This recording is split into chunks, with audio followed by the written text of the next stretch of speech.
ఆయన ఒక జిల్లా స్థాయి కీలకమైన అధికారి. ప్రజలకు ప్రభుత్వానికి వారధిగా ఉంటూ ప్రభుత్వ సంక్షేమ పథకాలు ప్రజల్లోకి తీసుకెళ్లే ఒక బాధ్యతాయుతమైన స్థానంలో ఉన్న జిల్లా అధికారి.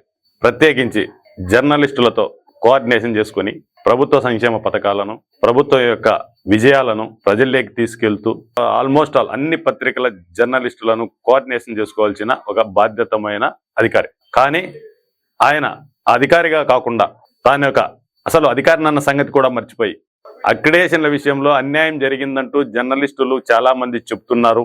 ఏంటి సార్ విషయం అని ప్రశ్నించడానికి వెళ్ళిన సుమన్ టీవీ ప్రతినిధులపై మీ ఇష్టం వచ్చినట్లు చేసుకోండి, నేను ఎటువంటి వాయిస్ మీకు ఇవ్వను, ఫస్ట్ మీరు ఆఫీస్ నుంచి బయటకు వెళ్ళండి అంటూ ఏకంగా సీరియస్గా ఒక ఏమాత్రం సహనం పాటించకుండా ఒక్కసారిగా ఒక ఉదుటున ఆయన పత్రికేయులపై విరుచుకుపడిన తీరు అసలు జర్నలిస్టు లోకానికి, జర్నలిస్టుల యొక్క మనోభావాలకు సంబంధించిన అంశంగానే మనం పరిగణించవచ్చు. ఆయన ఎవరో కాదు, అనంతపురం జిల్లా INPR జిల్లా సమాచార పౌర సంబంధాల శాఖ అధికారి. ఈ విధంగా వ్యవహరించడం పట్ల పలు వర్గాల్లో అసంతృప్తి వ్యక్తమవుతోంది. ప్రత్యేకించి ఆయన వ్యవహరించిన తీరు, ఆయన వ్యక్తం చేసిన అసహనం తాను ఒక నియంతృత్వ ధోరణితో వ్యవహరించారన్న విషయాన్ని స్పష్టంగా కనిపిస్తుంది. ప్రధానంగా ఇప్పటి వరకు ప్రభుత్వ సంక్షేమ పథకాలకు సంబంధించి కనీసం కూటమి ప్రభుత్వం ఏర్పడి దాదాపు 2 సంవత్సరాలు అవుతుంది. ఇప్పటి వరకు అనంతపురం జిల్లాలో ఎక్కడే కానీ ప్రభుత్వ సంక్షేమ పథకాలకు సంబంధించి కనీసం ఒక ప్రెస్ టూర్ వేసిన సందర్భాలు కూడా లేవు.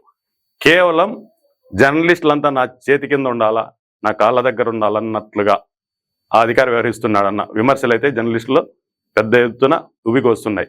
అక్రిడేషన్లకు వెళ్తే అత్యంత హీనంగా, నీచంగా ఆయన బిహేవ్ చేస్తాడంటూ పలువురు జర్నలిస్టులు కూడా పేర్కొంటున్నారు.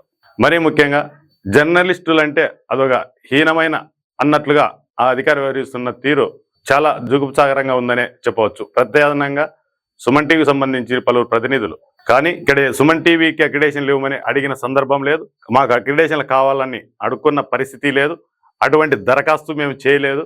మొత్తం మా సుమన్ టీవీ తరఫున ఎటువంటి అప్లికేషన్లు కూడా మాకు జర్నలిస్టుగా మాకు అక్రిడేషన్ ఇవ్వమని చెప్పి ఇంతవరకు ఎటువంటి అప్లై చేసినట్లుగా నా దాఖలాలు కూడా మా వద్ద లేవు. కేవలం జిల్లాలో జర్నలిస్టులకు అన్యాయం జరుగుతోందన్న ఒకే ఒక్క కారణంతో ఒక సీనియర్ జర్నలిస్టులుగా కంచం ప్రభాకర్ రెడ్డి గారు సుమన్ టీవీ ఫ్రాంచైజీ ఓనర్, కేవలం జర్నలిస్టులు చాలా మంది, అంతేకాకుండా ఆయన జర్నలిస్టు సంఘంలో పలు హోదాల్లో పనిచేశారు.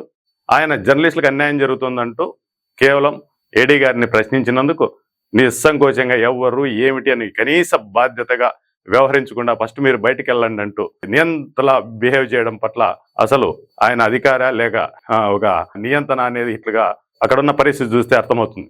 ప్రత్యేకించి అసలు మీరు ఎవరు, ఏం సందర్భము అనే పరిస్థితి కూడా కనీసం ప్రశ్నించకుండా కేవలం సార్ జిల్లాలో చాలా వరకు జర్నలిస్టులకి అన్యాయం జరిగింది, చాలా మంది అక్రిడేషన్ల మొదటి లిస్టులో ఇబ్బందులు జరిగినాయని చెప్పేసి జిల్లా కలెక్టర్ గారు కూడా ఫిర్యాదులు చేయడం జరిగింది కొంతమంది సీనియర్ జర్నలిస్టులు.